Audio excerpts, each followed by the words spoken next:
Hello and welcome to episode 18 of Carry On with Carrie podcast. Today I would like to introduce and welcome Mandy Eve-Barnett to the show. Welcome. Hello, Carrie. Thank you for having me. It's a pleasure and I'm honored to have you here.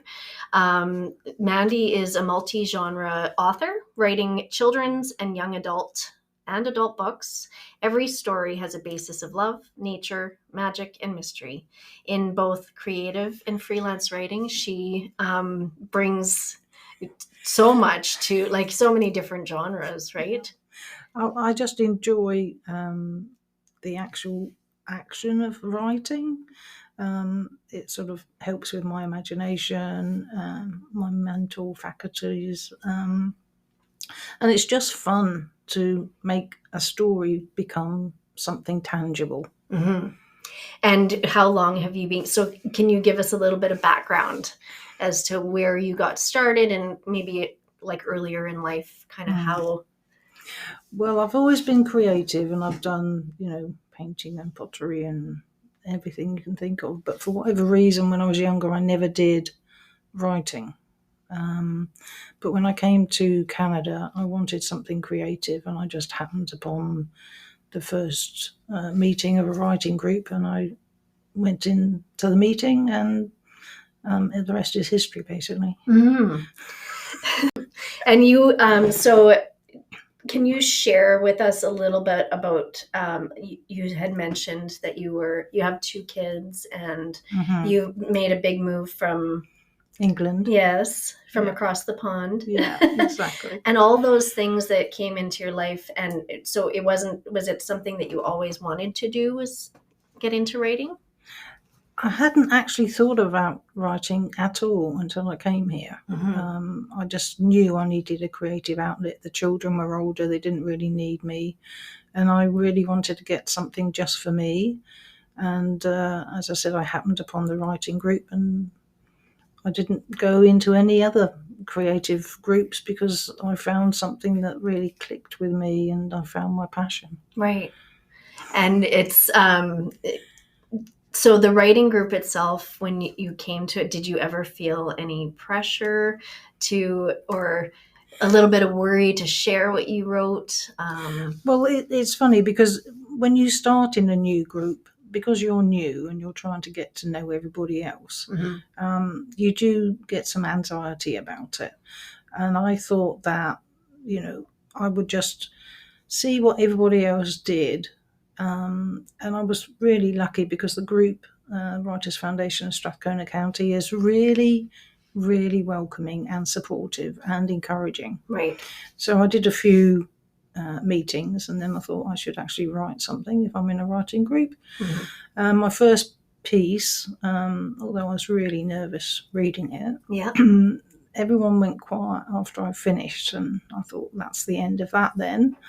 And then they all started applauding and saying wow, and that really sort of was the start of my complete obsession with creating something and getting a reaction from people who hear it or read it. And that propelled me to get into writing prompts and exercise my writing muscle, as it were, in creating stories. And it's gone from, there to writing and publishing books.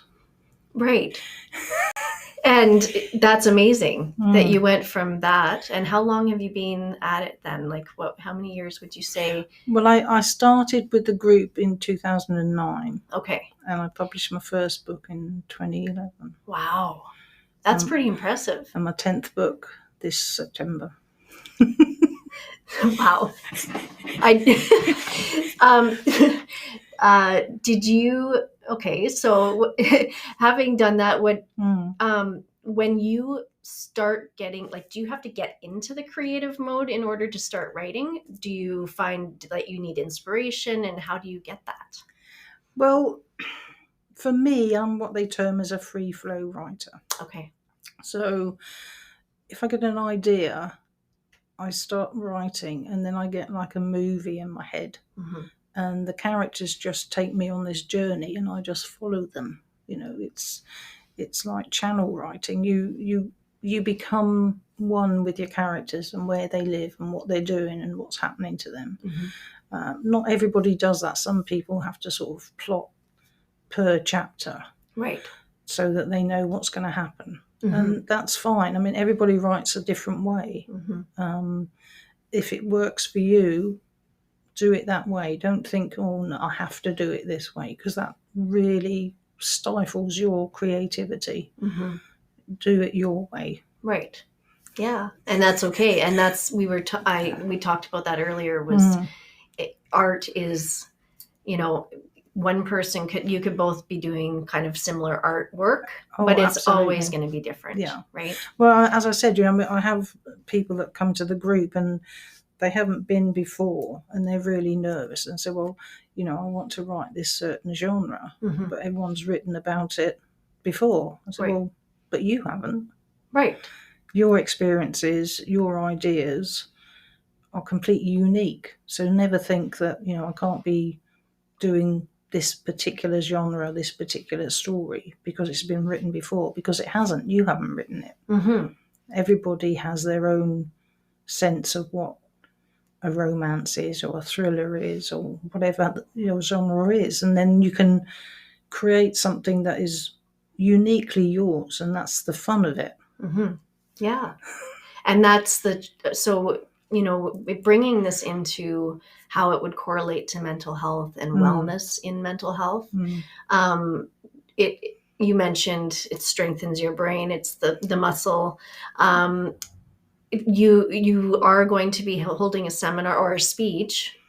Yes, I'm doing a presentation. Sorry. Next year, and it's about work in particular. Okay. The stress that comes from working in a particular profession, and you can't sort of think, well, I've worked all day, I'll go home and then I'll switch everything off and become another person. No one can do that. You are a unique person, you've got your own experiences, but you've also got things that will stress you out that maybe the person you're working with doesn't have a problem with. So you have to find ways of venting that. And even if you just have, 15 minutes drive from work to home, you can vent verbally. You can put some meditation tapes on, or even when you get home, just say, right, I need 10 minutes to myself. Right. And you can either diarise everything, you can journal, or literally just get a piece of paper and vent in it, with lots of expletives, or however you want to do that. Yeah. And I feel that helps you get rid of what's happened, what you've witnessed, or just the stress and the culmination of your day's, work. Yeah. So the best way, I think, is if you know there's mood swings with how you feel month to month, then I would do a diary and then give yourself, 3-4 months and see where your dips are, where your highs are, why you feel worse about something in certain times of the month.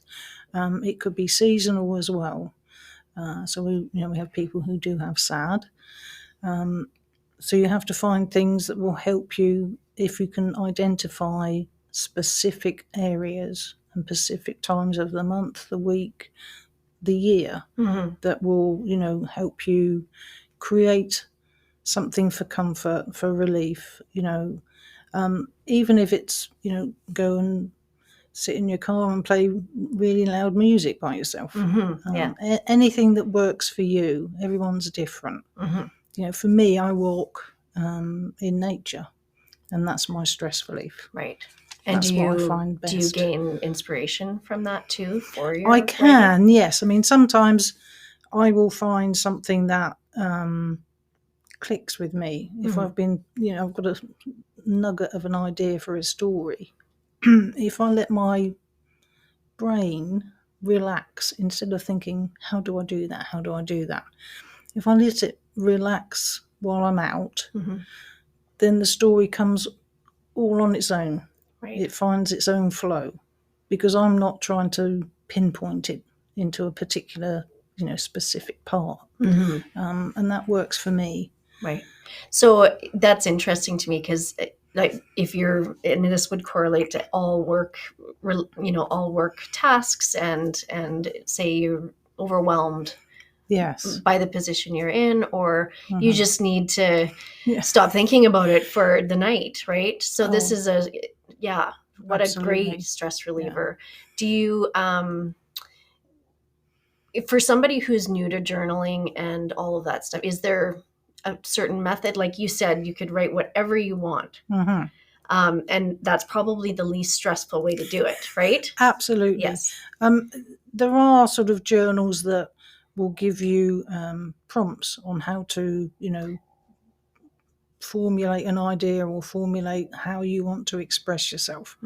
But you can also just write how you're feeling. Right. And that's for you only. It's not for anybody else.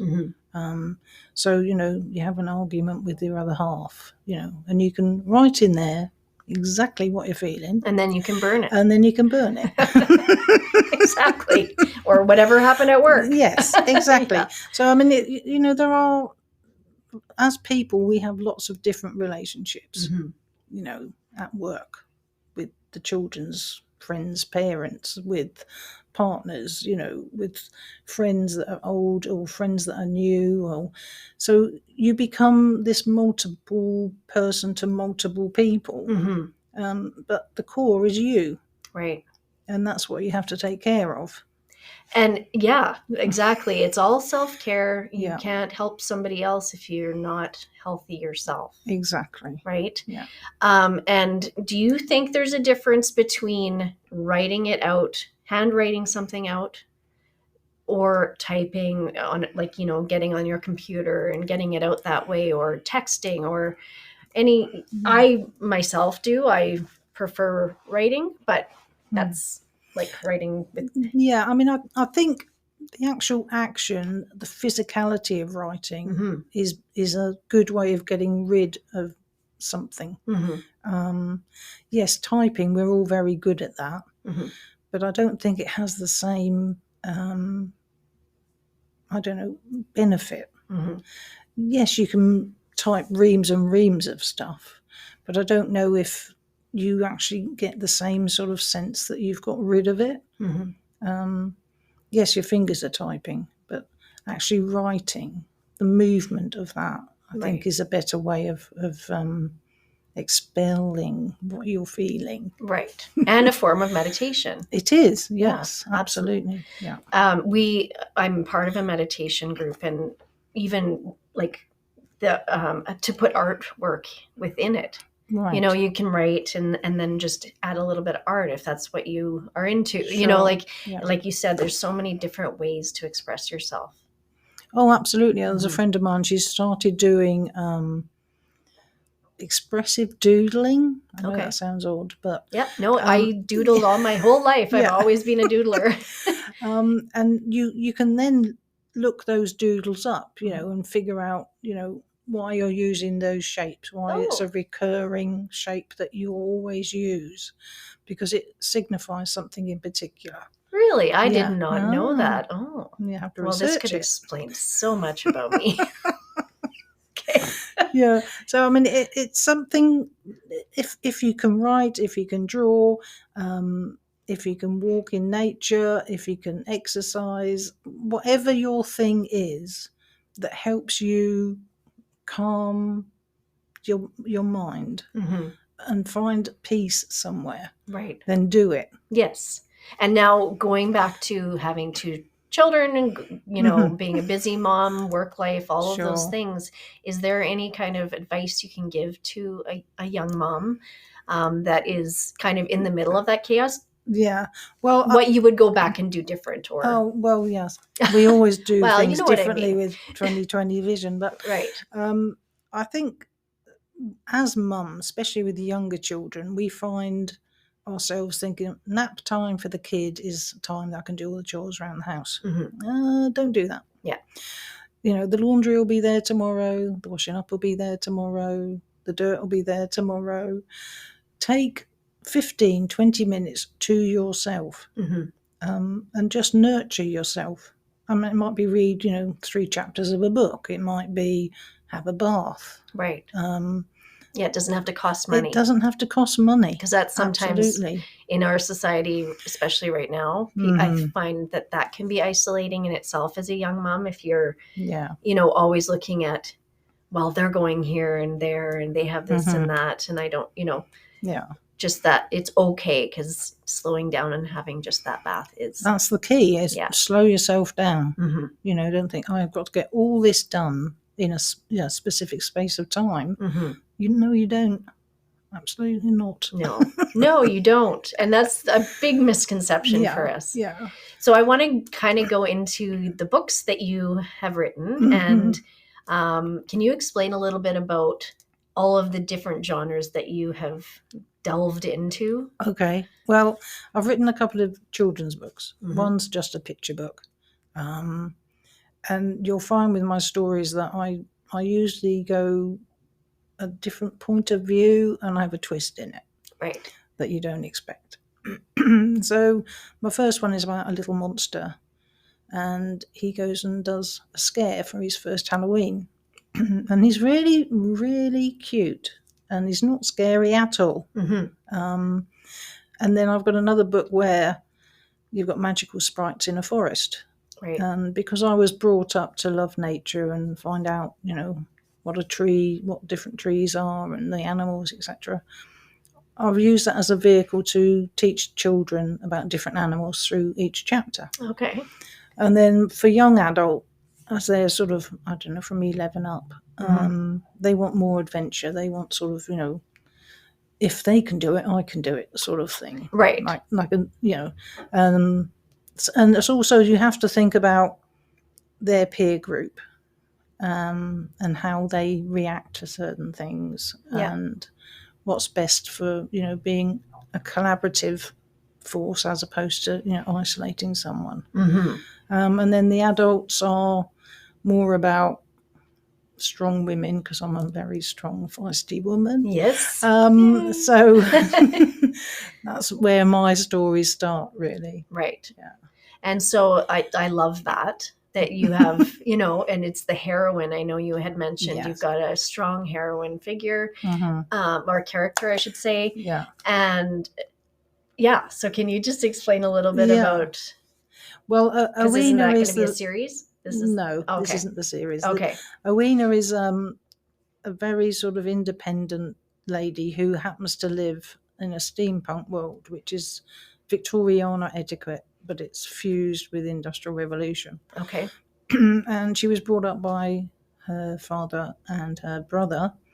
So she doesn't do the side saddle riding, and she wants to do sword play, and she doesn't want to be wearing these corsets and frilly stuff all the time. She wants to be able to move and function, and she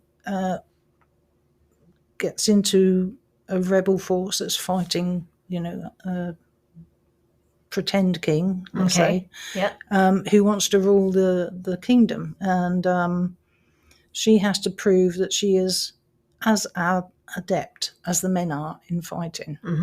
And I just really enjoyed writing her. Right. Yeah. And did you make her better than the men? Well, or on par? Well, sort of on par, because there are certain things about, a woman has a different way of using her body. Right. Yes. And that's powerful in itself. Exactly. Exactly. We don't have to. We don't have to be the same. Yes. Yeah. And I think that is something, actually, I'm glad that kind of went that way, because I think that's what's happening right now, is there's that, power dynamic, men and women, and nobody knows their roles right now. And it's different. Again, it's another thing. Absolutely. Where it's just different for everybody. Well, so one of my books is I'm using a patriarchal system as opposed to what we live under, the matriarchal system as opposed to a patriarchal system. So I'm looking at a young man living in that. Right. So it's a different point of view, which surprised a lot of people when they started reading it, because they thought, well, if it's matriarchal, she'll be, cheering the women on. Yeah. Well, Yeah. no, I want you to look at how it feels and to a young man, so you get a different point of view. Right. Yeah. I'm a mom of 3 sons, so Okay. that actually really resonates with me because I'm a very independent woman as well, and done my Right. own thing for a while. But then I look at men in a different way, almost like they're all just trying to get through it too. So, Absolutely. right. Yeah. So to see that point of view, Yeah. they're sensitive and they just show it in different ways. Oh, absolutely. Yeah. And I mean, we are all human beings. We're all the same sort of little body of race. So I think you have to look at where their viewpoint has come from. What is their societal conception? Right. Yeah. Now you brought up too the research part of being an author. Yes. Well, if you looked at my searches, you probably call the police and say, "Oh my God, this woman!" But that's the fun part of writing, because you don't know everything. You haven't been everything. So you need to research.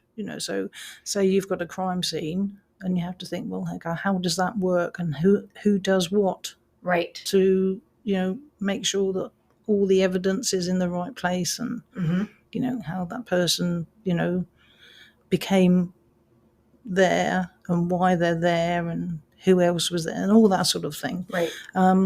But the other thing is, it's like with my fantasy trilogy, because it's set in medieval England, I had to look at medieval remedies and cures. Right. And that was fascinating. That's kind of cool. Yeah. I find that very fascinating. Yes. So it was, different herbs that they used, and how they used nature to cure and help with, a multitude of health conditions. Right. Yeah. Yeah. I remember I used to do hair years ago, and this girl, she was a really nice girl, but she took medieval studies. Oh, nice. nice. And she says, I don't know what I'm going to do with this though. But see, you because can of that, exactly. Somebody, I mean, where are you getting your information from? Somebody that's had to go through all that. But I find it fascinating, the process of it. And you had mentioned that somebody recommended it. You were on a radio show. I was, in New York. And it's funny how when I started what is now a trilogy, the first book I thought was just a standalone, and I was perfectly happy with that. And I left it as that. And then I had all these comments coming through saying, well, where's the next one? I'm thinking, there isn't a next one. But because I got so many people interested, I thought, okay, I'll write a next one, which was fine. And then the host of the show said to me, well, as your character, their magical powers skip a generation, you could continue that to modern days. And I said, that would take an awful lot of work, and I want to write other stories. I've got lots in my head. I couldn't, I don't know, spend 4 years doing one of those. So anyway, but it did sort of give me a nugget of another idea, which is the book I've just launched, which is literally the prequel to those two. Okay. And it's about the main character who's in both of the stories, and she's the witch. And it's how she becomes what she becomes from childhood to adulthood. Oh, interesting. Yeah. So she needs all the herbs and all of those. She uses lots of things. Yes. Yeah. Yeah. That's awesome. She's very dark. Where can we find your books? You can go to my website. That's really easy. And they're all on all the online purchase sites, Amazon and Smashwords and Barnes & Noble and Kindle and all of them, really. I'll include your info on the podcast info. It's very easy. It's just my name. .com. Nice. So I wanted to kind of get into now, if you're okay with talking about, you just celebrated a retirement last night. I did. Whoop. Yes. Yes, And you're I'm very excited. excited. Nope. Very, very excited. You worked hard for this time. I did, yeah. I mean, I've been working full time since I was 16, so Yeah. it's about time. It is. It's time. Yeah, I've had my work life, and I've got this freedom time, right, to do what I want, when I want, how I want. And we were talking before the show and after. Okay, so we tried taping this on Thursday night. It did not work out. We've had a few back and forth things, and I just like to be transparent with stuff because it's kind of fun and we're learning. But getting into the retirement, we were talking about how a lot of people do it, but they don't have a plan, or they don't have any hobbies, or well, no, that's what was scary to me, because obviously I was talking to colleagues, and they're saying, oh, congratulations, this, that and the other, and 3 gentlemen that I spoke to all said, yes, I retired and I did jobs around the house, and then I was bored, so I came back. Yeah. Which I thought was really, really sad.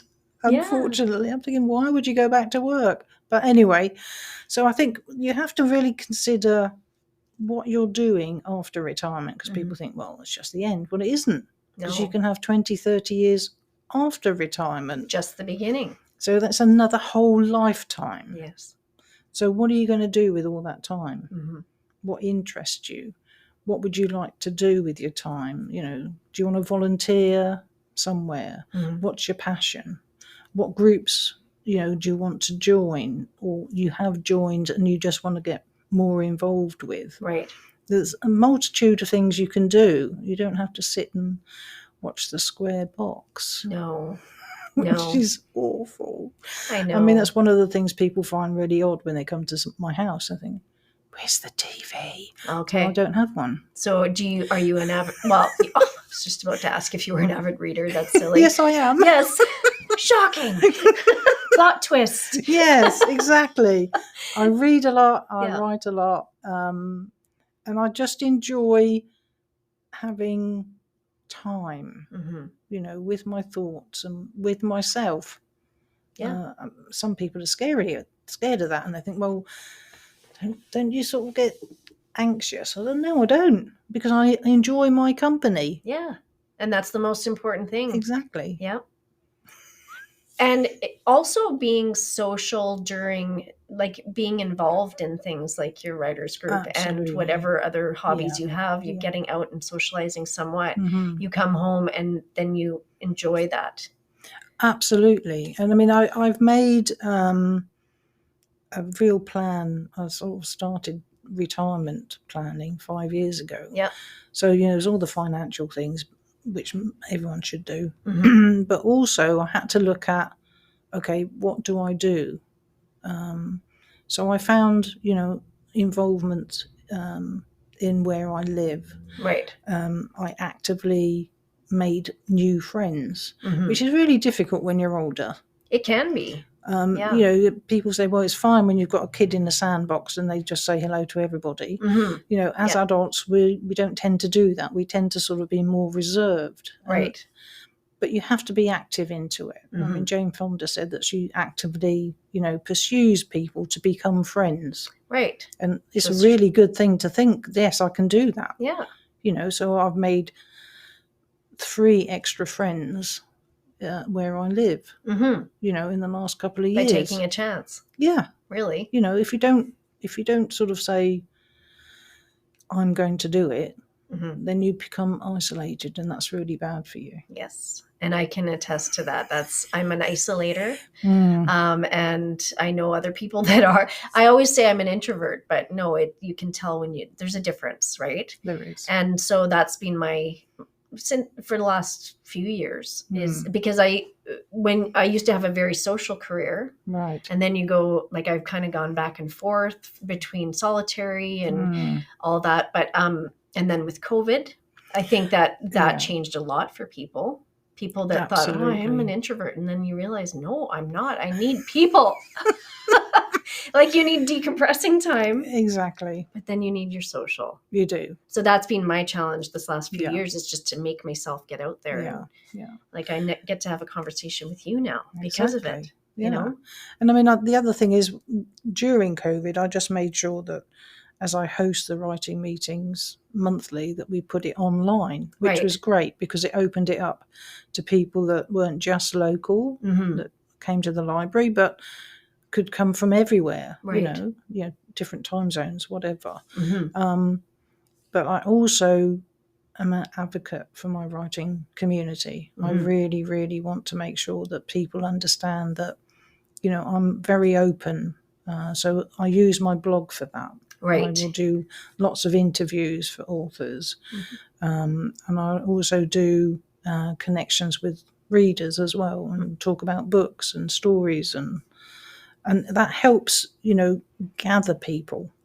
They may not be, you know, next door, but I get a sense of who they are and what they want, just by doing that connection. Exactly. So now you've kind of incorporated. Did you do the blog prior to COVID? I did, yes. Did it change after? Well, initially I was told I needed a blog when I published my first book, and I thought, I have no idea how to do a blog. Oh God. So I then had to think about, you know, what is a blog? What do you put on a blog? And I spat out, you know, it was like, I'll just do this today and I'll think about something next week or next month. And then I got a word of the day diary. So I thought, okay, I'll do a blog about that word every day for a year. I'm a lunatic. It is a huge pressure on yourself. It's a lot of work. But I did it. A, I learned lots of new words. B, it made me very focused and gave me a deadline. And they're really good things to have. Self-imposed deadlines are fine. Yes, it's hard when it's... But so I did that, and that helped me, you know, gather lots more followers. But then I thought I needed to tailor make it just for me, for my writing side and for my readership. And that's where it's become my thing. You know, I post twice a week. And I enjoy that. It's, well, yeah, you've got your outlet and you've got a community you're reaching out to. So you are making a difference. Right? And I think that's also key, is volunteering, or because that's really a way of volunteering your time to help other writers. Oh, absolutely. Because I mean, I'm a secretary of the Writers Foundation. So we do a conference every year, and we do a book fair every year. But in between, you know, we reach out to people, you know, we connect with people. We have people that sort of will email and say, you know, how do I do this, or how do I do that? And then one of us who has got that specific skill will help them. But I get a lot of people that just contact me directly and say, would you mind looking at this, or could I get you to do this, that, or the other for me? And do you edit as well? I do. You do? Yeah. So you freelance? You're a freelance writer? Okay. Can you explain a little bit about that? Well, that's just for, you know, anyone that wants something that's writing related. It could be articles, it could be magazine, it could be people. I've had a couple of clients who've asked me to write the bios for their books. Not just the books, but actually for, you know, for a work related thing. And also I've ghostwritten books as well. Which has been pretty cool. I enjoyed that. And how does that, like, how does that all work? And well, you have someone that says, I've got an idea, but I don't know how to make that a book. And then you just work with them. And, you know, they tell me, well, this is what I want the book to be about, but I don't know how I get that over to a reader. So I thought, well, okay, we could do this, that, and the other.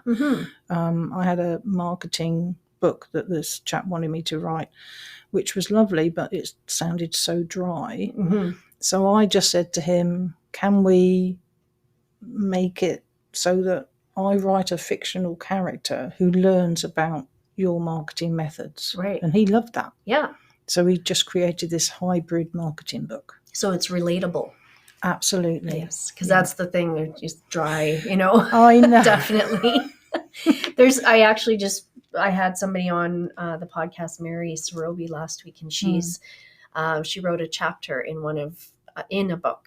Nice. So it was a collaboration between 18 different women. Well, but there was 2 couples. There was a few men in there, but yeah, same. Like this was her first experience in that, but it was a good way to start. Oh, absolutely. Because you got your one chapter. Yeah. You know, I mean, if you want to start writing, then you know, read what you like. You know, whichever the genre is, or if you're an expert in something, right? You know, so you've got your knowledge, and that's where you can start your story or start, you know, your nonfiction, whatever it happens to be. So I was wondering about self-judgment and self-doubt when you are beginning to write and then sharing your writing. Well, I think it's like with anything that's new, you do self-doubt yourself. It's like second guessing. You know, am I good enough? Can I do it? And I think it's just take a deep breath and go for it. Right. I've learned that I do that.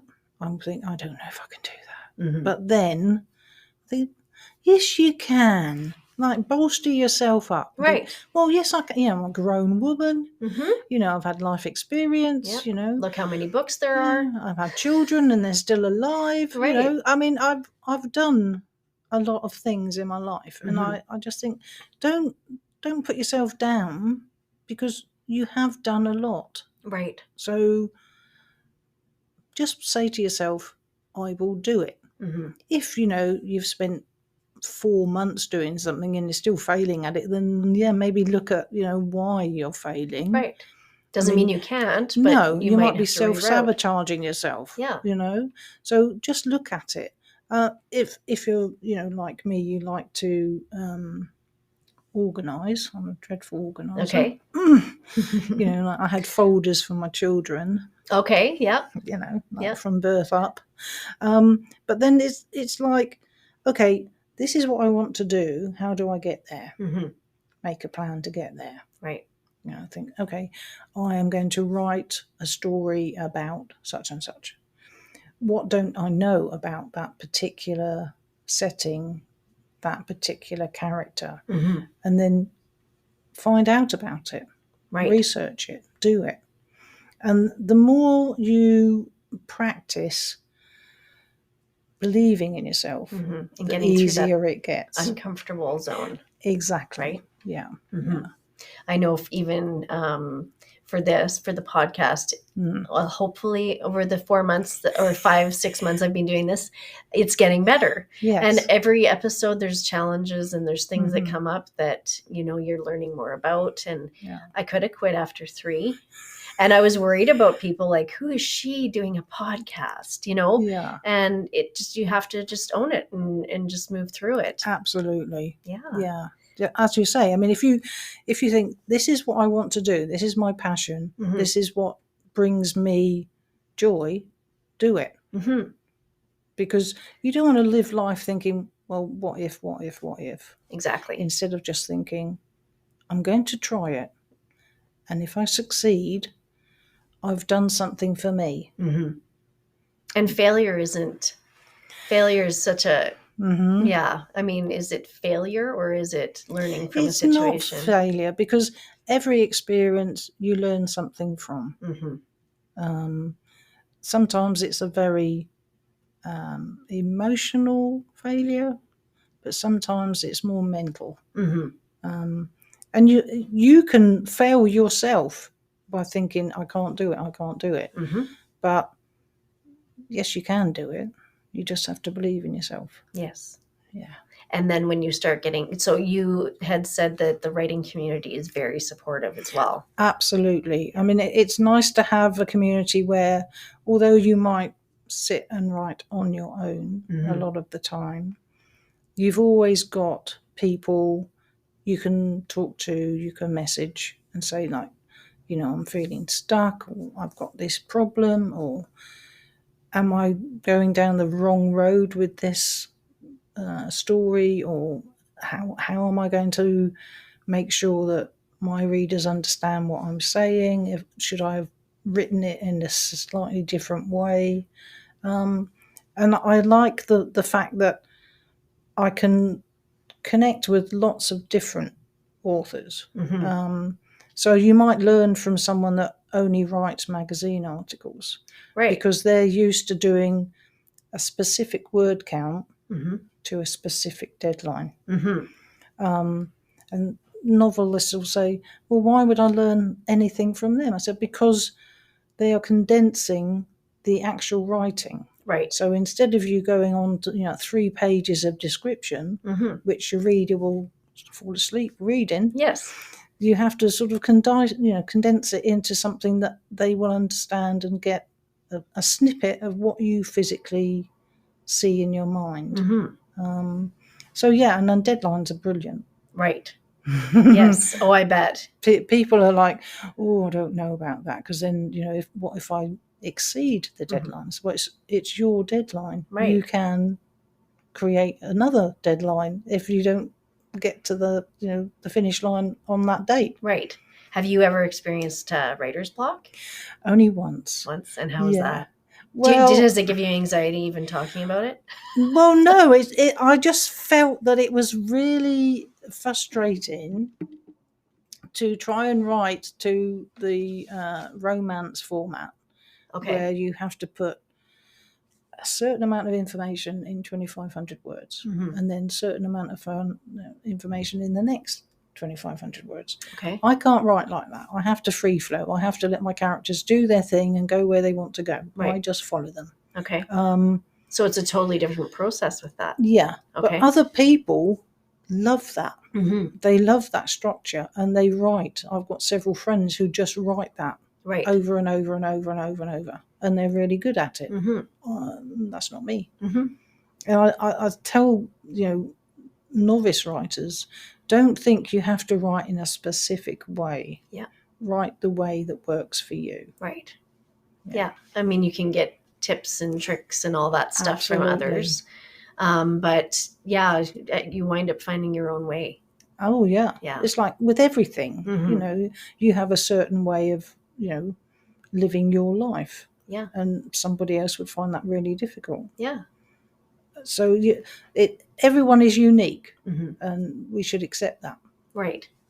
And I mean, if you look at it, like you said, I often say to my kids, well, it's possible. If people think about it, it's possible, Absolutely. And how many books have been written in the history of time? You can do it.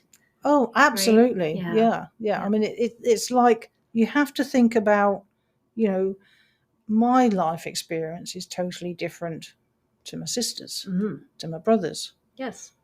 But we're all siblings.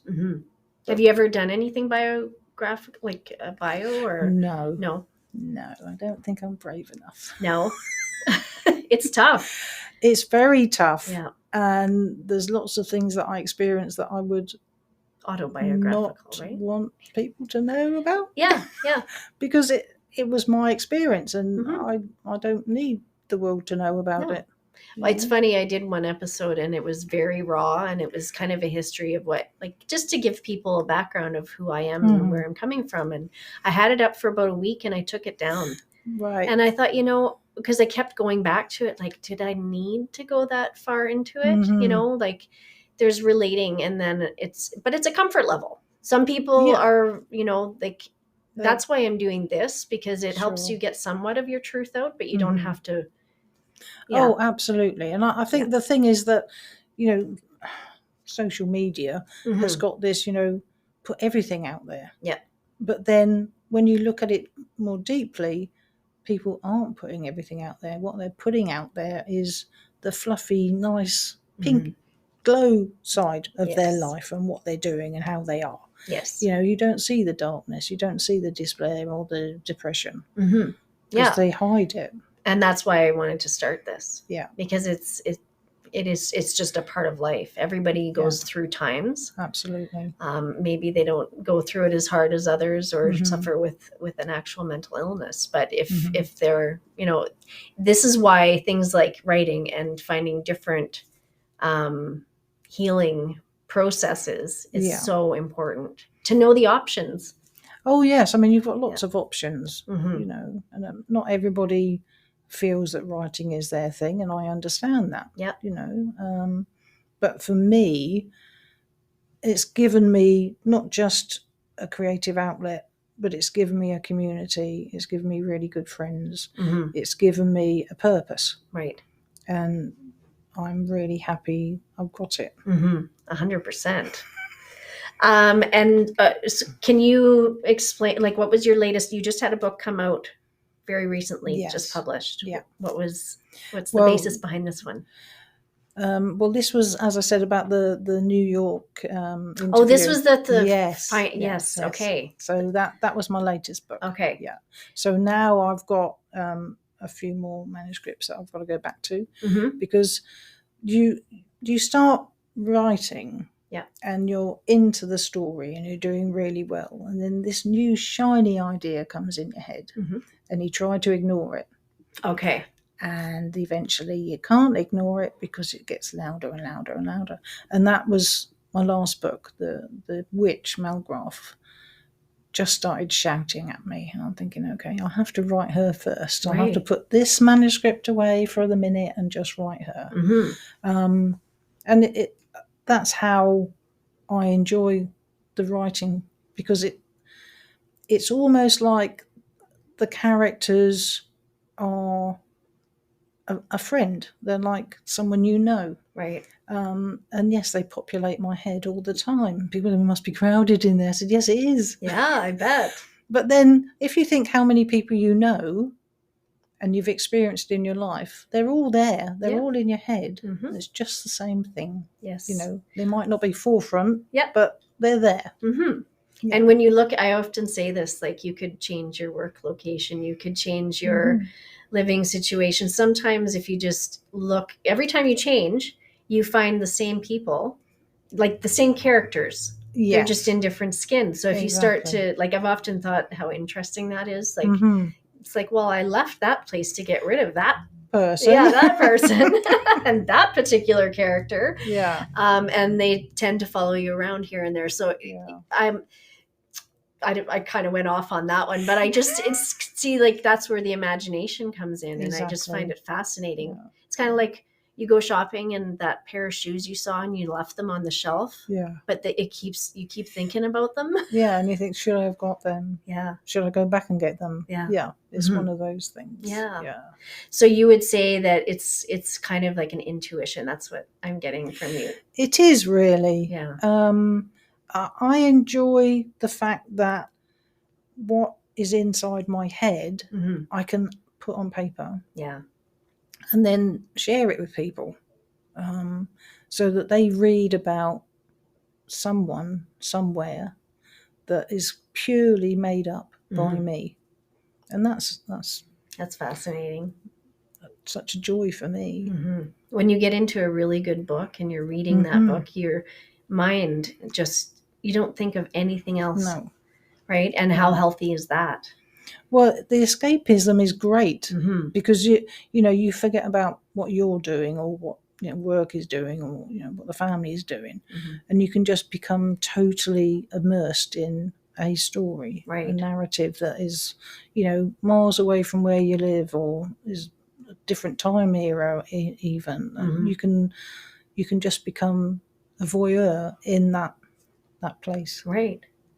So I always ask everybody this, what, and I probably know your answer, but what is the last best thing you do for yourself every night before you go to bed? I read. Yeah. Shocking. Hey? Yeah. Shocking.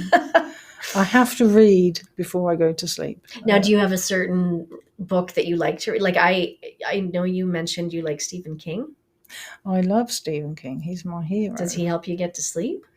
Well, people think, oh my God, he's a horror writer. Yeah. But what they don't understand is that what he writes about is people who are coping with a monster. Now, the monster might not be, fangs and teeth and stuff.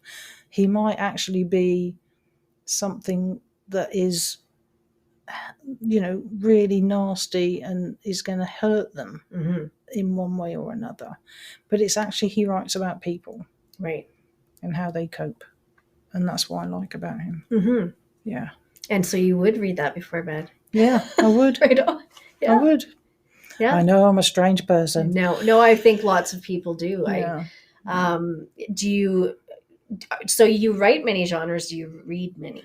Absolutely. Okay. Yeah, I've got a very eclectic taste. Right. Yeah, like from fluffy romance, to horror, Stephen King, anything in between. Right. And the other thing is, if I start a story and I know the genre is a specific one, then I will read that genre, because then it gives you an idea of how to get into it and how other people create their story. It's not about copying, it's about understanding the genre. Right. Yeah. So do you have any particular books that stand out for you that you would recommend to somebody, whether they're your own or all of mine, obviously? Of course. I would say that. But I think it depends what interests you, right. what sparks you. Yeah. I mean, many moons ago when I was nursing, I looked after geriatrics, and there were certain things that happened that made me get really into reincarnation. Okay. And I read a book called Fernie by a chap called James Long. Okay. And it's about a woman who doesn't feel she is where she should be. She doesn't feel settled in where she is and what she is. And by a twist of fate, they get diverted from the road they're on, her and her husband, into this tiny little hamlet. It's English. Okay. And she meets a man there and absolutely knows that's who she should be with. Right. But this man is an old man. Oh. She's a young woman. Okay. And it's actually the fact that they have been together for generations, time and time again. Okay. Oh, that's yeah. That sounds very interesting. Oh yeah, I love that. But I reread that book a lot, and I just love it. Yeah. Who's the author? James Long. James Long. Okay. Yeah, it's an old book. Yeah. But interesting. I love it. And funny enough, I thought I could do my own reincarnation. Right. So I've got soulmates that meet each other in my book called The Twosome Loop. Oh, okay. Yeah. So that's my version. Yeah. Yeah. And you mentioned your books are available locally too. Yes, I've got them in the Sherwood Park Bookworm and also in Daisy Chain. Okay. They're also in the library in Sherwood Park. Right. Yeah. But if you're somewhere else around the world, you can find her on Amazon. And I can. All of those. All of them. Kindle. Yeah. Yeah. All of those. It's exciting. Well, this has been so wonder,ful. And I'm so thrilled that you were able to come back and re-record with me. I'm fine with that. I can't even tell you how thankful I am. And we went through a few things during this one, and it was fun. It's been really fun. Makes it unique, you see. 100%. Yes. And the things that come out in conversation that, this was really lovely. Is there anything else that you can leave the listeners with that, Well, yes, I think really you should be more, what's the word? Make sure that you understand you. Take time to get to know you. Don't be hard on yourself and believe in yourself. And if you need help with something, find that help. Don't think, okay, I have to do it on my own, because you don't. There's always help somewhere. 100%. There is. There's always somebody. Yeah. Absolutely. Or something. Yeah. Yeah. Yeah. Well, that's probably the perfect way to say goodbye to today's episode. And again, I'll have all of your social media links up so that people can Thank you. find your books. And I'd love to have you back someday if you would. Oh, I would love to. Yeah, and maybe we won't have to record it 500 times. Hopefully not. Yeah. No. No, it's been really wonderful. And so I do want to just leave with the book, the writers club that you were in. Yeah. You had mentioned just one quick other thing about finding the right one for yourself. Oh, I absolutely. just didn't want to forget about that. There are different types of writing groups. So make sure you research them and see what they're about. Yeah. You get critique groups, which is literally, they will go through your work and red pen it. And you don't want that as a novice. You don't want that. Yeah. You want a group that will support you. You can find specific genre groups. If you've only got one genre that you want to write, then find someone that specifies it in that. But then also make sure that the group you're with accepts you. Right. And whatever you're writing and how you are and what stage of your writing you're at. Very important, I think. Absolutely. Yeah, because that's the self-esteem and all that good stuff too, yes, right? It is. It's like anything. Who do you click with kind of thing? Yeah. Yeah. Absolutely. Well, I think we clicked today. I think we did. I think it was wonderful. And again, thank you so much. You can follow me on Carry On with Carrie podcast on Facebook or Carry On with Carrie _podcast on Instagram. And then, of course, on Spotify. Yeah, thank you so much. If you feel compelled to share and just spread the word or be a guest and talk about mental health and how we can make a better understanding of it and wellness. Thank you very much. Thank you for having me. Thank you.